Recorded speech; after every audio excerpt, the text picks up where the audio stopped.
আসসালামু রাহমাতুল্লাহি ওয়া বারাকাতুহু। মাশাআল্লাহ, দেখুন হারামে আশর নামাজ শেষে মানুষ কিভাবে বের হচ্ছে।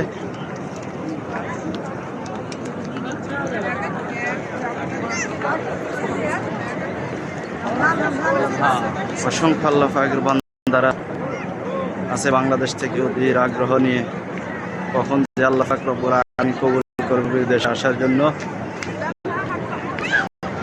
দোয়া করি আল্লাহ পাক রব্বুল আলামিন যেন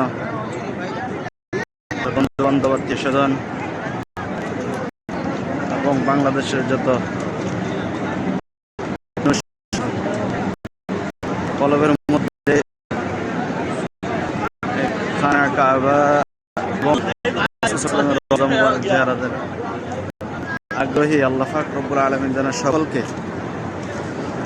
এই জায়গাগুলো দেখার সুযোগ করে দেয়।